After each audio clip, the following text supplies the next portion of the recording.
If you find yourself at your desk thinking, there is so much to do in my business and I don't know where to start, this message might be for you. If you're wondering, should you be working on your finances? Should you be working on generating leads for your pipeline? Should you be documenting your system so it's all not living in your head? Or should you be doing something else altogether different? Understand something. We're not lazy, but sometimes everything feels important and we end up doing nothing because we can't decide.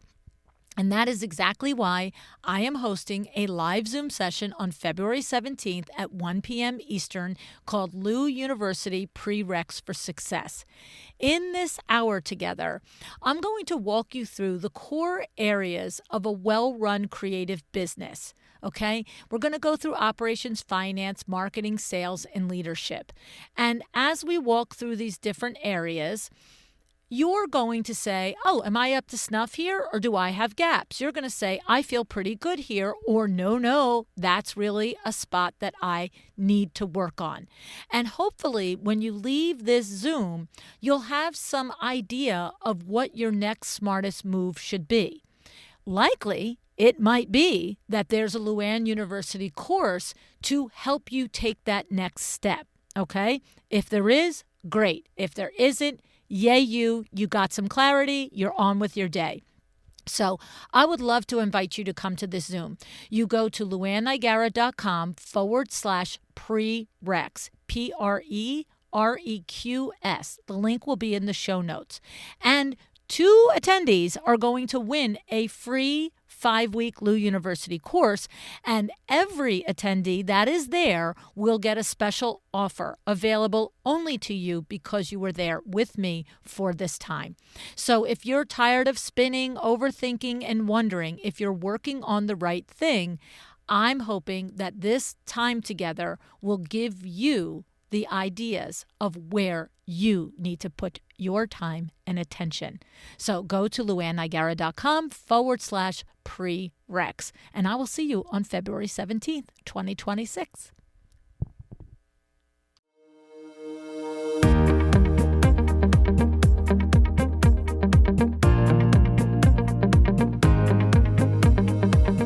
Welcome to A Well-Designed Business. My name is Luann Nigara, and I'm so glad you found this podcast. Together with my husband Vince and our partner Bill, we have grown our company WindowWorks from the ground up. So I know and I understand the challenges you face in running your interior design business.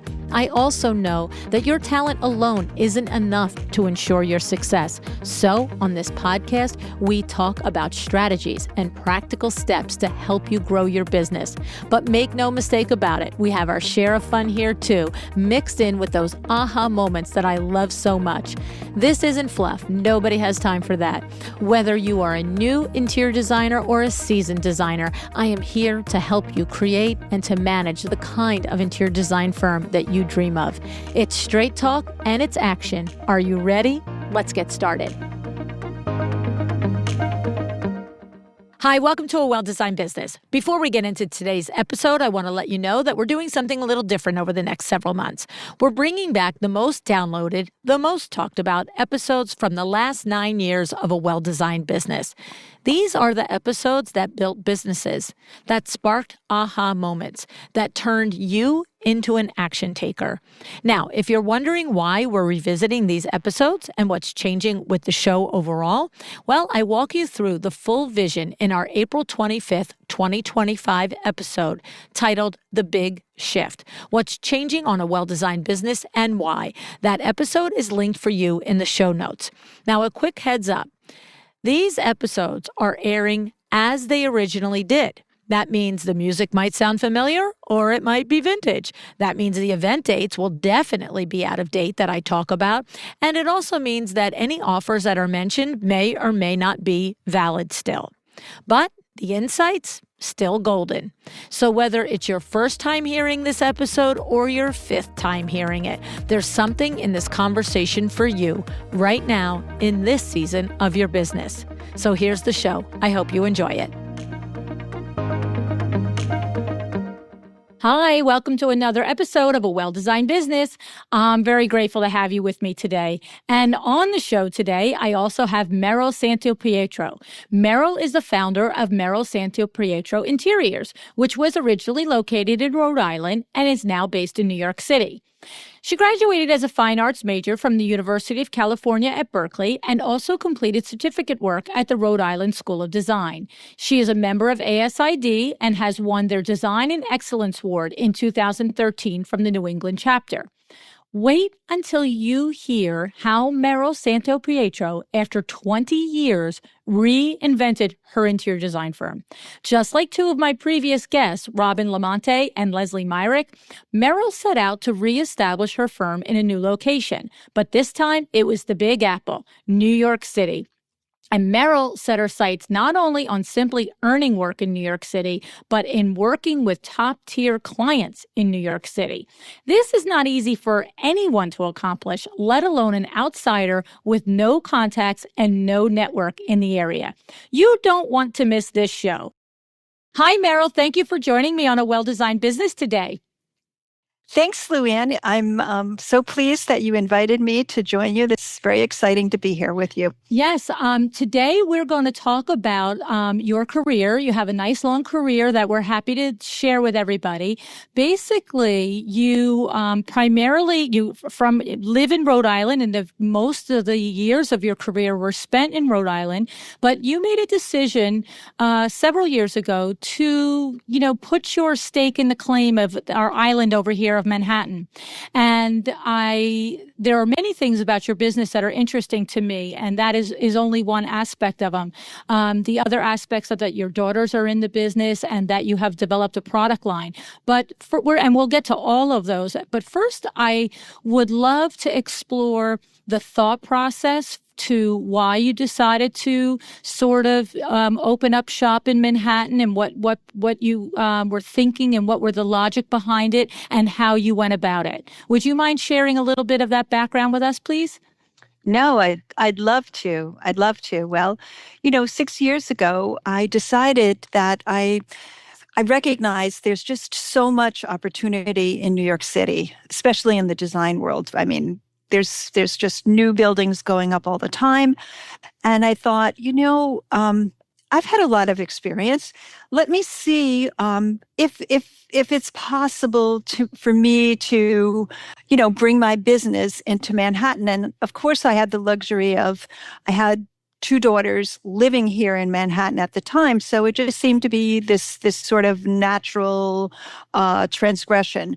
And what I did, which might sound revolutionary to some people, is I actually scoped out what was happening, and I made a list of a lot of the different luxury condo buildings that were being built, but also at that important stage of going into contract with individual clients. And I thought, there lies the opportunity for me.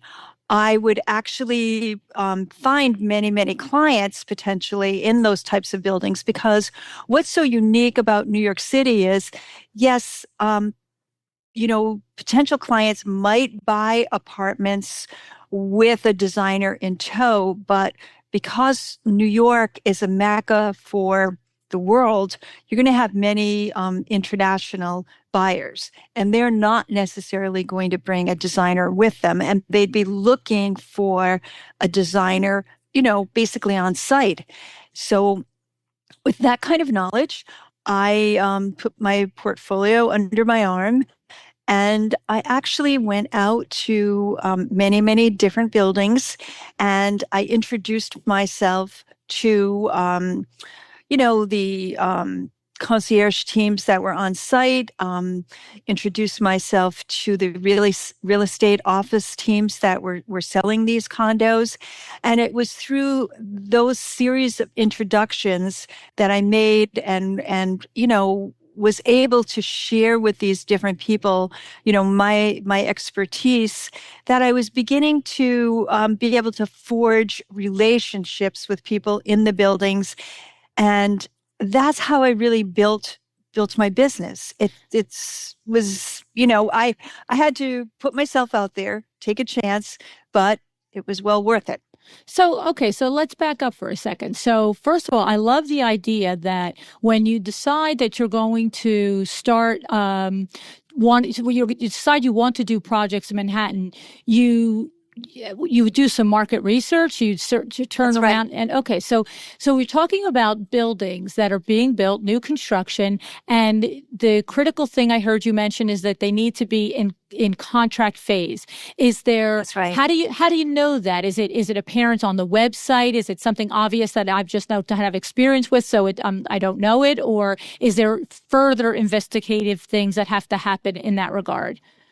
Well, no, you could actually find that information out on the website, because you would find that there would be a number of apartments that have been sold. They would Okay. be Oh, listed okay. as I missed it. Okay. under contract. I see. So when you're dealing with a building that's making a lot of sales like that, that's a very opportune project for a designer to become involved with. Absolutely. Okay, I understand it now. They're basically literally up for rent or sale. That's the correct. part of the process they're in. So we're not necessarily That's so interested in getting involved with the project when it's, breaking ground or when it's 3/4 of construction completed. We're waiting until we see the activity of the buys and the sales. Okay, understood. Okay, now, all right. So let's break that down a little bit further. So you identify X amount of opportunities. Do you identify 4 buildings, 10 buildings? What sort of amount of opportunities are you identifying when you start out and you have the list in front of you? I probably identified at least 6 buildings to get myself started. Yeah. Okay. And now how is it? So you say, okay, I'm meeting the sales team, I'm meeting the property management team, but what does that mean really? Like you're meeting them. Are you getting introductions through mutual people? Are you cold emailing them? How did you meet them? I actually had to cold call them, because if you're going to email them, they aren't going to have a clue who you are, and they're getting so many emails from so many people, they're not even going to answer. So trying to make an appointment with those teams, so, well, that's nice to call up and try to schedule an appointment. But again, you know what? They don't know you, and they're not going to be interested in making an appointment with someone that they don't know. So because it's not in their interest. Correct. Okay, so wait, time out though. You like literally like door-to-door salesman. You literally, put on your big girl suit and put your portfolio under your arm, and you like walk into a building and say, "Hi, I'm Meryl. I'd like to be the designer here." Well, it's sort of, yeah. I love it. Yeah. Who thinks that this happens at this level? I'm sorry. That's insane. That's awesome. Okay, so if you go out and talk to people with successful businesses, Luann, that's the point that they've all had. They've all pretty much done something like that, right? Well, I do it every week with this podcast. I email these designers that I've never heard from that are like multi-million-dollar designers with amazing firms. And I'm like, hi, I'm Luann with a podcast. I've been on the air for 3 months. Want to be on the show?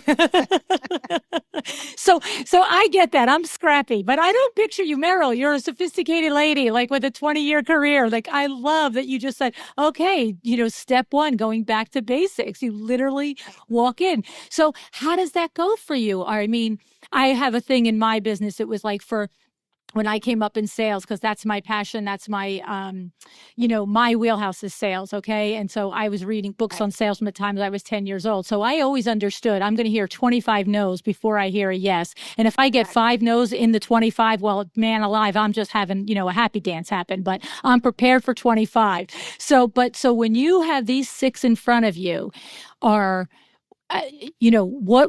walk us through it. You walk through the door, say, hi, I'm Meryl. Can I speak to the leasing manager? Like, I want to hear this real story here. Okay. Well, I just walk through the door and looking for a friendly face, behind the desk, or maybe a concierge that's, situated at a separate desk, and introduce myself and tell them, who I am. and immediately put forth my portfolio and open it up, because I think that it's very, very important that you have really strong visuals, so that whoever you're speaking to knows immediately off the bat that you're the real deal. You've got to take ownership of that immediately, and explain that you're new to the city, but you have this long career, and you have wonderful resources,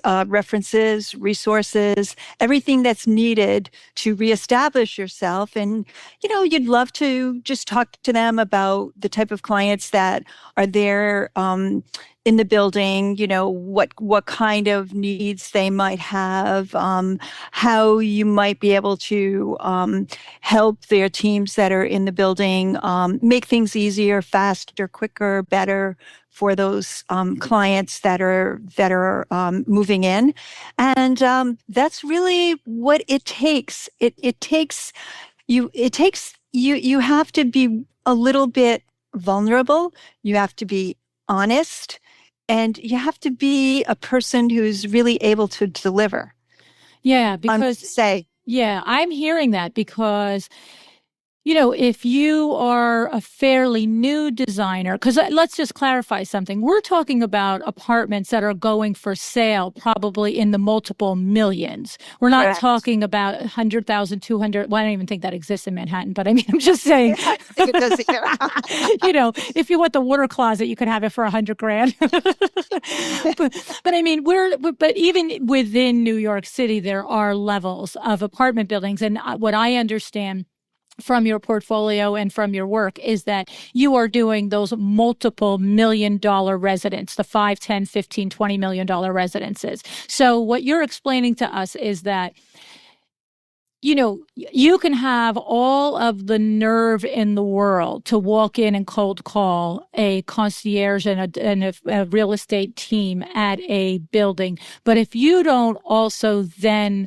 show, look at this, I'm in business however many years, your case 20, but a good body of work, that looks quality and displays the level of luxury that you're in the same building as, but also like you're saying, I know how to do this. I'm not guessing at it. I have resources, I have vendors, I have contacts, and I have good quality project management under my belt. So I love that. And by the way, this same premise could be repeated if a designer is listening out there and he is only in business 2 or 3 years. They could repeat this process, but they just go to the little housing development in their neighborhood that's putting up 10 houses or 20 houses and says, look, this is my body of work from, you don't have to say half of it's from your college education, whatever it is, but this as your level of expertise is where you set your sights. But the thing that I think is most significant is I don't know that I've ever heard anybody with this level of expertise actually use such a base level marketing for such a high level market. That's what's so awesome about this. Most people are like, well, I got to put, ads in Architectural Digest for $20,000 or, like this. So I love it. Okay. So, all right. So we established that. And then what I heard in there too, that I really liked is that it's a well-known business axiom or a well-known business strategy that solve a problem for your potential client, and then you get that client easier. And so I heard it in there. You describe to these different real estate teams and the different people that are on site at the building that are now, say, like they've sold an apartment to somebody who lives in France. And they have to work with them through, email and Skype and everything else. Like, did you pick your granite countertops yet? Did you pick the tile floor? And what you're saying to these real estate properties management companies are, if they hire me and you help me, introduce me to them and they hire me, a lot of that headache is off your plate now. Now you just deal with me, right? Exactly. I love it. It's genius. It's genius because you know what? I'm sure they're just like, oh my God, we got 90 people in this building now. And that's great that we've sold this many, but now I got to find 90 tile plate, selections from 90 people. I love it. I love it. Exactly. And what happened was, of course, once you're able to convince someone to give you a referral, of course, you're going to be up against other designers that they're referring, because none of these people that you're going to be dealing with, these real estate developers or sales teams, they don't ever refer just one person. Mm-hmm. But what was so key in building my business was the fact that 9 times out of 10, I got the client, because I know what clients are looking for. I know the services they need. I know how to deliver on those services. So and that that's was, yeah. I'm sorry. Go critical. ahead. Yeah. Yeah, That's cool. Because what you're saying to me is that, here's this particular real estate management in a particular location, one building. They're going to say, give 3 designer referrals to 20 of their new homeowners. But when they see that you are earning the work of, say, 50% of them or 60 or 70% of them, they're taking notice and they're saying, okay, so I'm giving 3 names out, but one woman keeps getting hired over and over again. This firm must have something going on. exactly. And then that led them to even refer you probably more often, or even now the referral goes like this. Here's 3 names, but I got to tell you, this is the one everybody loves. Correct. And what happens from that is those real estate agents never just stay with that particular building forever. Of course, they move on to other buildings. Well, now you've forged a relationship with them, and you're going to follow them into these other buildings. And then once they do that, then you're going to meet new people in those buildings, new contacts, new concierge teams. You're going to build your network so that now you have a lot of people in the pipeline that could be a source of referrals. And of course, doing a good job, you're always, hoping for that referral from your client, which is phenomenal. And we've done so well with that. Just in the short time in New York City, we've had countless referrals from our clients. But it's great, Luann. It's vital for a thriving business to have those, business to business referrals. Yeah. That's what, that's when you're really cooking. That's the truth. I can just visualize it, just domino effect and multiplying out, because it's the truth. Most property management, my daughter's in luxury property management, and most of them, they're in the phase for the lease up, they call it, the lease up or the sell up, whatever. And then within a year or two, the top people in that management team are moving to the next property because they are recognized by their higher ups as the movers and the shakers. So they'll leave in place 3 or 4 team members, but the 1 or 2 stars are moved along to the next property, the next lease up, the next sell up. It's absolutely genius. I'm thinking, well, maybe I should cold call for window treatments in Manhattan. Yeah. The funny thing is, we did that. My husband and I did that. We literally did that in the beginning. We had what were called door knockers, and it was a thing that had a cutout at the top of it for your doorknob, and hanging below it was, window works, custom window treatments and awnings, and this is our address, and this is our telephone number. Of course, there was no faxes and no websites then, and no emails. But, you put it on and you listed all your products, and we would literally walk around new construction sites, like new townhouse developments going up, and look for the ones that were closed and somebody was living in there, and, put the things on it. And we'd walk into realtors and say, you're leasing up this and you're selling up this property, but I haven't done it in probably 30 years. Right. It's amazing. I'm amazed by it. And and to think about the payoff on the work at that level, because, it's going to take, me the same amount of time to prepare my portfolio, to, put my big girl suit on, to walk into a building and say, if anybody just needs their window treatments replaced or repaired or, changed out or whatever, okay, so that could be a $5,000 or a $10,000 order. But for an interior design client, that's a, $100,000, $200,000, $300,000 order for the same amount of time we spent, schmoozing the concierge. Exactly. I love it. I love And it. from those beginnings, then we spun out into doing staging, which we've been very successful for. Oh, you mean the Different. different real estate property companies when they have, Yeah, oh gosh.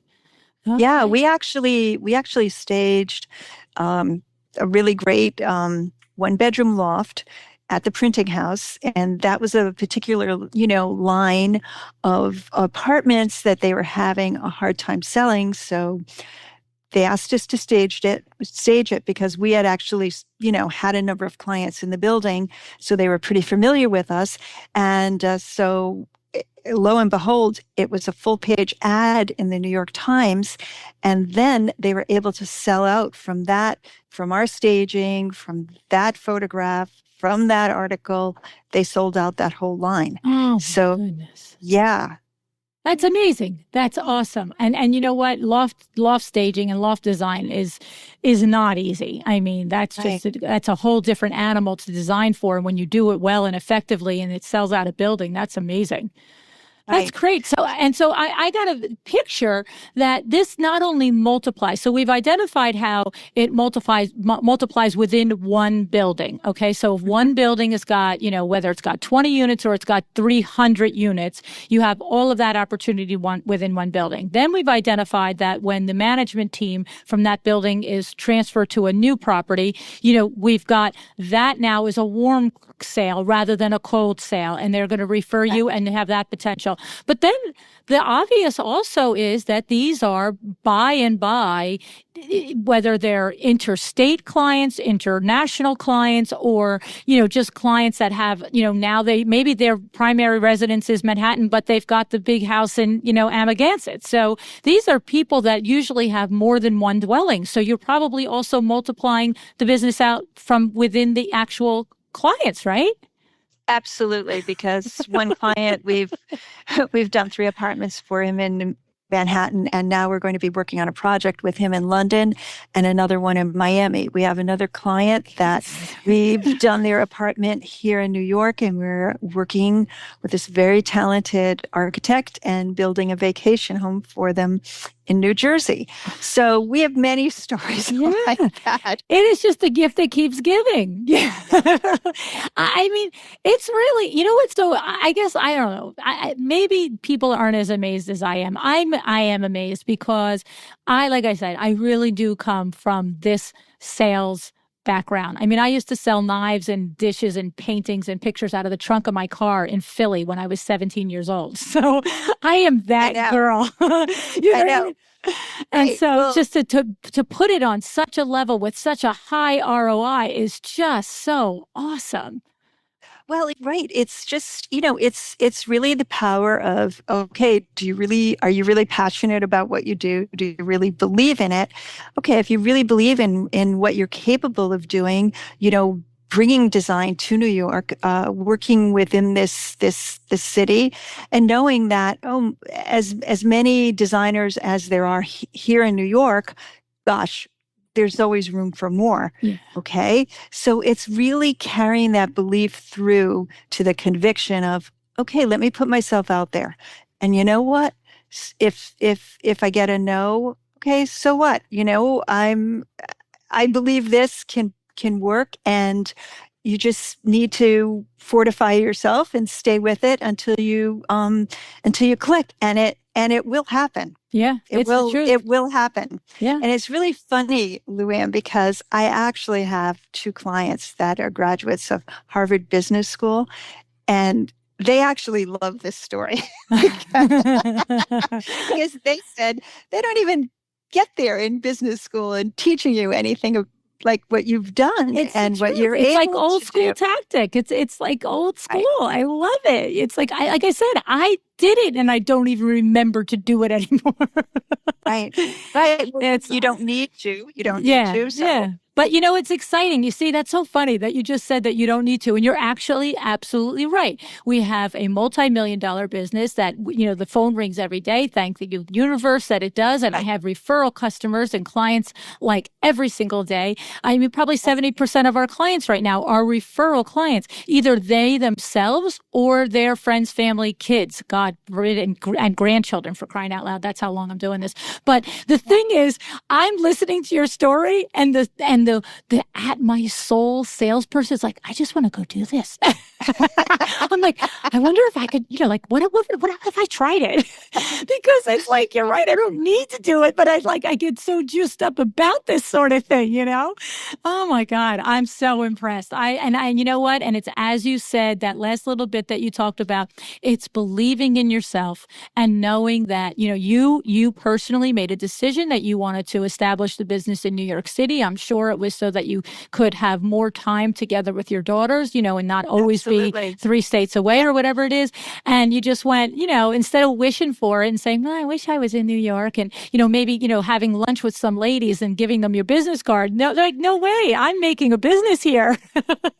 Exactly. Because you know what? I knew many of the really well-established designers in New York had all the social connections sewed up. So even if I became very socially active and joined many organizations, how many inroads am I going to make? It's with a club. clients? You kind of have to be in the club. Yeah. I knew that wasn't going to work for me. Yeah. I mean, and you know what? You can get into the club. The members of the club are very nice men and women. I know them, but it takes a long time to get credibility within the clients of that club because, look, it's their clients. It's their club. That's how it works. Oh, that's awesome. We've mentioned a couple of times that your daughters are in the business with you, but that wasn't always the case. And tell me, because I know a little bit about them from having talked with Joy on the phone a couple of times. She's a rock star. I love her. And I'm sure Alessandra is the same. But tell us a little bit about what they do for you, how that involvement started, and give us that little background. Okay. I'd love to share that with you. I'm very fortunate. They're both extremely talented girls. And when I came into the city, they were both in their own careers. Alessandra was an apparel designer with Ralph Lauren on Madison Avenue, and Joy was an intellectual properties attorney working on Wall Street. And when my business really began to click and really take off, which was year 5, I've been in it for 6 years in Manhattan. So the back up to 5 years, I decided, gosh, I am just like, this is wild. There's so much going on. Let me ask Alessandra if she'd ever consider jumping in and joining me in the business because she comes from a parallel world of apparel design and she's used to working with vendors and she knows all about, obviously the same quality levels of fabrics, design. So it was just, she speaks the language. She speaks the language. Yeah. She knows how to speak the language to the people that we need to deal with. On our vendor side, our manufacturing side. So I asked her and she said, yeah, why not? I'll give it a shot. And I said, and you know what? And don't worry about it because if it doesn't work out and you don't like it, don't worry, you can leave. So she jumped in and she really loved it because what she actually loved about it, Luann, was its design on a real basis practically every day because you have new clients, new projects, and it's all different. We don't have a set look, so we're really interpreting clients' visions for them. So everything is changing. You're always sourcing new products, new finishes, new looks for clients. So she's really spreading her creative wings.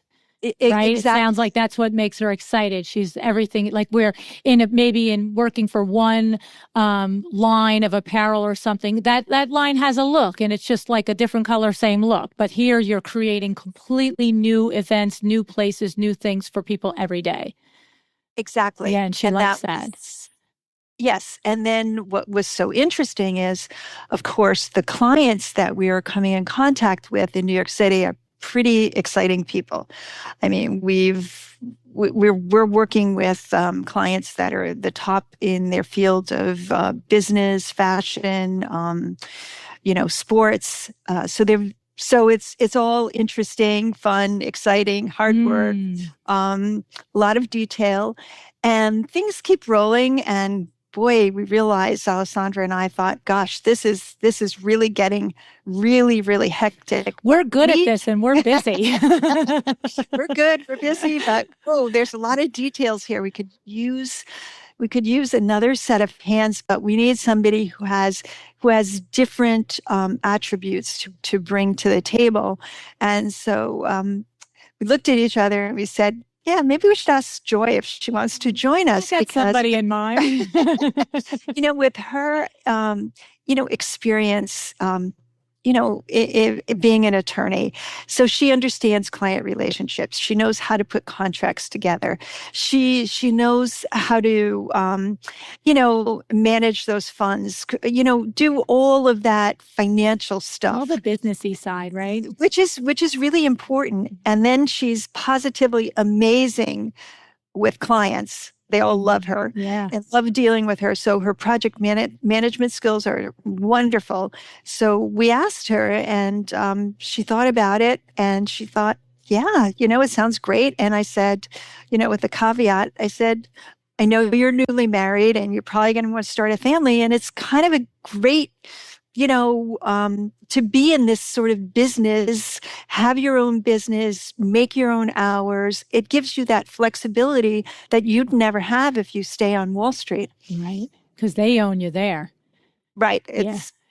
Yeah, that's a whole different animal. I mean, here you have commitments and you have schedules and you have this, but you can, if she's, if she has a child and she has, author day at kindergarten, she can not schedule a meeting for 12 o'clock on author day at kindergarten. Exactly. Right. Exactly. Right. I know. Exactly. There's just way more flexibility. And, she really loved being part of this very creative business. So it's really been a great fit. It just really does sound exactly just the way you described a great fit. You have both girls with two different skill sets that they bring. And that's an important thing that we talk about on the show too, that when you're going to hire people within your firm, that you have to look very carefully at yourself and recognize what your skill set is and hire people that have different ones, because there's no point having three of you and then there's still two other jobs that have to get done and nobody's good at it. Exactly. Like this very, very dear client, extremely successful businessman, always said, hey, hire somebody smarter than yourself. And I feel like, hey, I did that. That's awesome. That's terrific. I love it. I absolutely love it. So you three girls are setting the world on fire there. Well, we're trying. Yeah. And inherent in this is yet another sort of topic that, it's premature for sure, because you're riding high on the success now, and the three of you are so busy continuing to create this business for yourself. But, I can see in the future, it's a great built-in succession plan for you when you want to reach the point where, Matt, maybe because I happen to know, and we'll share with the audience, that you still live in Rhode Island, have a husband in Rhode Island that you love and want to spend time with very much. And so you're going back and forth, okay? And that's a lot of work just in the travel, let's be real, okay?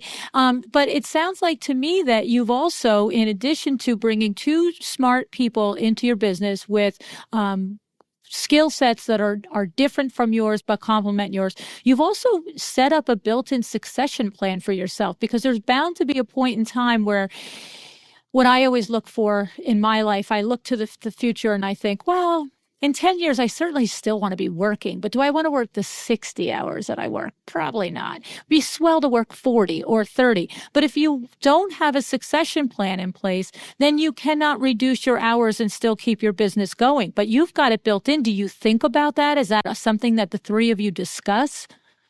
We absolutely did, because, Luann, When, I realized that there was so much potential here in New York City, and then bringing the girls on board, I immediately said, hey, I'm looking to the future.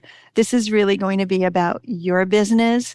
I'm here now. I'm helping you establish it, put down those roots, build those relationships that you're going to need. And of course, I bring a certain amount of experience just because of the longevity I've had in construction and design.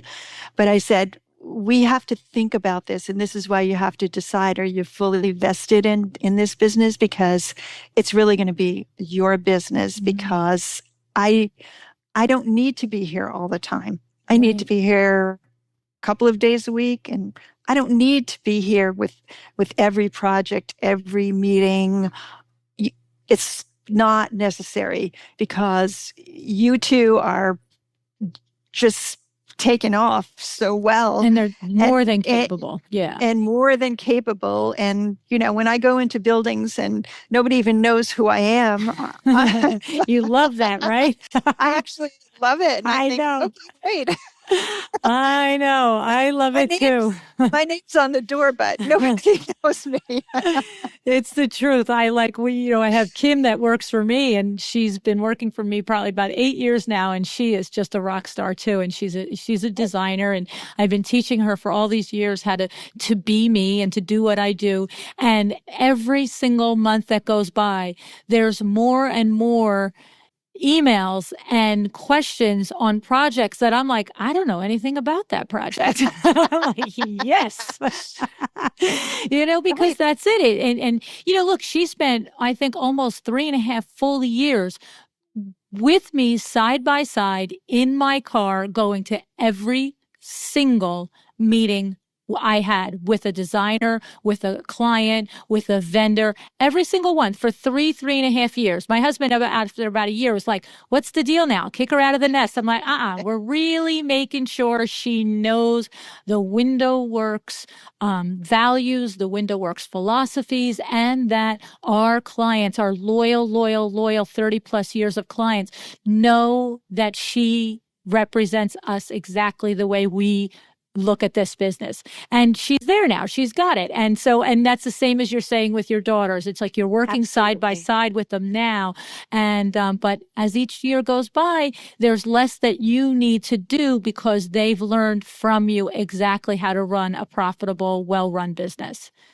Exactly. Yeah. And the key that they're learning is, and that I know you believe and I believe, is that it's how do you build on what you're doing every day and do it better and service your clients in a way that, that makes you invaluable to them. Yeah. So that's what they're really grasping and understanding. 100% agree. That was my biggest thing. I needed to wait. I didn't send her out on her own until I knew that she fully understood the intangible thing that makes Window Works. And that is the very deep commitment to the customer service. Like, what do we mean by that? It's not a sentence. It's a feeling. It's a thing. It's a breathing. You know what? Kay Whitaker told me it's my core value.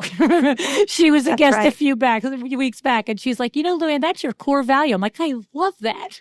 Yes, exactly. Yeah. So, and that's how the succession planning happens. It's they work alongside of you, understanding what your business. You spent 20 years building that business. I spent 27, 28 years building the business before she ever came along. It's a living, breathing, child to me, practically. It's like, don't mess with my, don't not do it right, So exactly. Yeah, I love it. Now, but you have another component to your being able to earn money without having to be the rainmaker, and that's that you've developed a product. Tell us about how you came to develop the product and what the product does for people and for us. Tell us about that.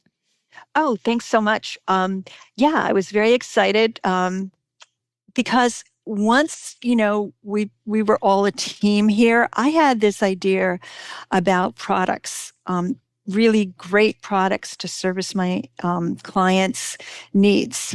Because you see, when I take you back to the beginning, every client, when you install their project, will always say to you, okay, I love it. This is so amazing and wonderful. But wait a minute.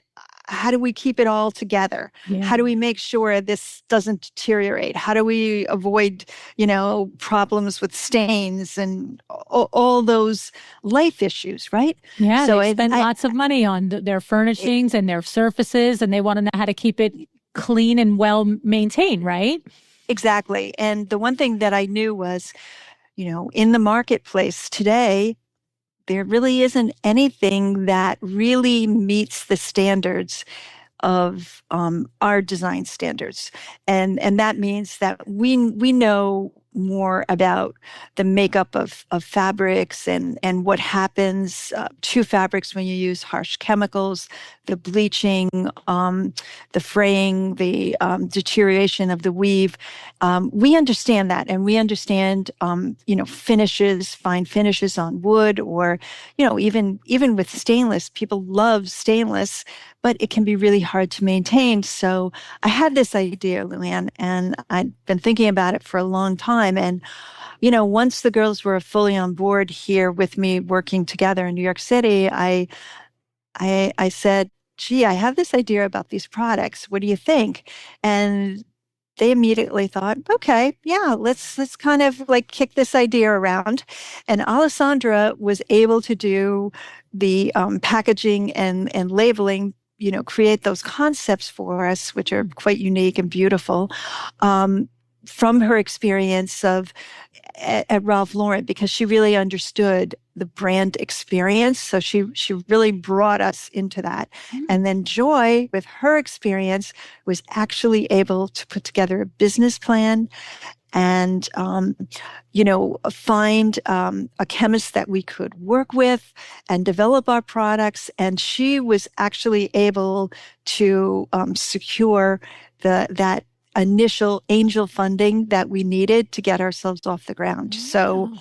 it's was pretty exciting. It is. It is exciting. I mean, to create a product on itself is exciting. I'm always amazed when people come up with these things from their brain, and then all of a sudden it's sitting in front of you. But the collaboration between the two girls, I mean, anything you do with your kids is just too much fun. You can sit around and have a bottle of wine when I like leave that, and I'm like, that was great. But like create a product with them, it's like, whoa.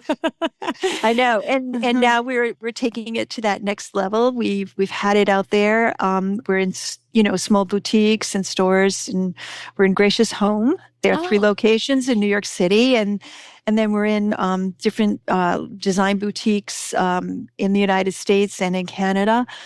we But didn't we're say the taking name of it. I was so remiss here. It's called oh, Simply Spotless, right? that's right, We're Simply talking like Spotless. everybody knows what we know. Right, everybody knows that. And now we're revamping some packaging, so we're really quite excited about what's happening. Yeah, It's great, and and so let me just say it again. It's called Simply Spotless, and that's right. there's a wood cleaner in the line, a hand cleaner line, a glass and surface cleaner, and a fabric cleaner. So these are all different products, or one product that addresses all of these surfaces. Oh no, we All have different. Yeah, different products, right. and but what's so great about our products is that glass and surface. That's amazing on stainless, but you can also use it on stone and tile. If you if you really put the right formulations into the products, and what we do that's so different than our competitors would do, is we actually buy our ingredients at the cosmetic grade level. So we're actually able to superload our products with all the good stuff that makes your products work the way that you want them to work. Oh. But it remains extremely gentle. And that's what's so incredible about the products. Like our wood cleaner, my gosh, people in the that custom mill workers love it because it cleans and restores the wood veneers. It doesn't add those polymers and that gunky stuff that discolors your furniture. And our fabric cleaner is so incredible and gentle that actually we have so many clients that buy it and use it on their clothing because it's this really wonderful time release formula that really lifts just about anything anything, red wine, Wow. chocolate, yeah, blood. It's just incredible. That's awesome. I love the vision of it. Thanks. Yeah, I love the vision of it. I love that it's, working at what appears and sounds to be of a higher level of quality, but that you have reduced or eliminated the harsh chemical part of it. Exactly. And, keeping it all natural. We've taken it to the highest level of certification with the EPA, which is called, a safer choice. So we knew that we knew what was important to meet our standards, and that's the way we put this together. Yeah, it's really, you really have a very I gotta say, what I really get the feeling of is that it's a really nice life. I feel like, you come to work every day, you have your girls there, you have these amazing clients, you have a product in the mix, and at the end of the day or the second day, you get to go home and see your husband, right? Right. And my other daughter who lives back in Rhode Island. Yeah, Oh, okay. it's a great life. No, I Yeah. can't complain. It's not without its challenges and, Wouldn't be worth it if it had obstacles. no challenges, right? We know That that. Yeah. Yeah. exactly. No, but I love it. I love it. It makes me smile when I think about all of you guys and picture you guys all working away and creating your stuff. It's so cool. It is. It's We've definitely we've cool. we've been very, very fortunate. Yeah, well, it Yes. sounds like you've also been very industrious, very creative, and very nervy too. Like, and I don't mean nervy. I mean nervy like, like having guts and, going out and creating something. So, Right. it's fortune, but it's created fortune. And that's admirable, truly. Thanks, Luann. No, you're Thank you very welcome. much. I Yeah. appreciate that. No, I totally mean it. And so just before you go, any last advice to colleagues out there that might, here's different ways that you could take the question. You could take it to colleagues who might think that they want to, pack their bag and start knocking on doors, or colleagues that might be thinking about taking children or family members into the business, or colleagues that are looking ahead to succession planning. Any particular area that you'd like to share some words of wisdom with us? Oh gosh. I know. I just totally hit you. I do this to people all the time. I'm just like, just say something profound before you leave. Well, I think the basis should always be to underlie everything, every question that you threw out there about building your business in different ways with succession or family members, but or venturing into new areas. It's the very, very first thing I think everyone needs to do is really invest in themselves and really invest in a great portfolio. As a designer, that is critical. Find yourself a really great photographer. Yes, it's going to be an expenditure of money, but without that behind you, you're not going to be able to open these doors. It's a great point. It's often been made on the show, but every time somebody makes it and they put a different spin on the reason why or the way they explain it, it always hits me as, oh, yeah, that's a great idea. Because it's true. You can't go in and express the level and the quality that you can bring to the table without having the visual there to help somebody, a stranger, a prospect along the line and see what you're capable of doing. And it is expensive, but by and by, everybody that has successful businesses often recommends it. I appreciate you're also saying it too. So, Yeah, it's that most important foundation to build on. yeah, yeah. Well, we always say, you don't judge a book by a cover except when you do. Yep. I mean, Every right? It's like, oh, yeah. every day in society. Yep. It's the truth. We all want to say we don't, but darn it, we do. Yep. Oh, that's awesome. Oh, man. I'll tell you, Meryl, you are just some kind of lady over there. I really, really admire you a ton. And I've only met Joy and spoken to Joy, but if the other two are even, half as amazing as she is, I'm sure that they're all fabulous women. How could they not be? You're a terrific woman. Thank you so much Oh, thank for. you so much. Oh no, I appreciate you very much, and I thank you for sharing your energy and your insights with us. And I'd love to know how many people are going to start pounding doors now. Well, I'm sure you're going to find out. That's it. That's it. Oh man, thank you again. Have a great day, Meryl. Okay, Luann, thank you so much. You're welcome. Bye. Bye-bye. All righty. Who's with me? Who wants to go out, research, and execute a cold call campaign? I mean, there has to be some of you that are totally psyched about this, just like I am, right?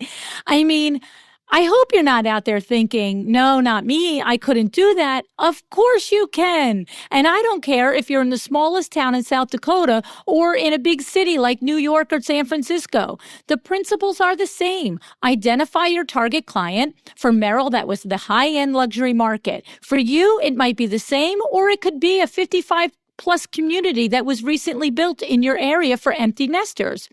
Find them, get your portfolio scrubbed up, and hit the pavement. Call on the influencers in the demographic where you want to create business, whether it's the realtor teams, the property management teams, just like Meryl described. And also, Meryl said, you have to believe in yourself, believe in your talent, and believe in your firm. And then what do you got to do? You just got to do it, right? I'd love to hear about it. If you do it, email me, tell me what market you identified, and tell me what you did and how it worked out. And remember what every good salesperson knows. You have to hear 25 no's to get to a yes. So no quitting along the way. Now, if you want the rest of Meryl's advice, please go ahead over to www.windowworks-nj.com/Meryl for your free PDF of the things I learned from Meryl. I'll also have a link there to Meryl's product, Simply Spotless, as well as her website.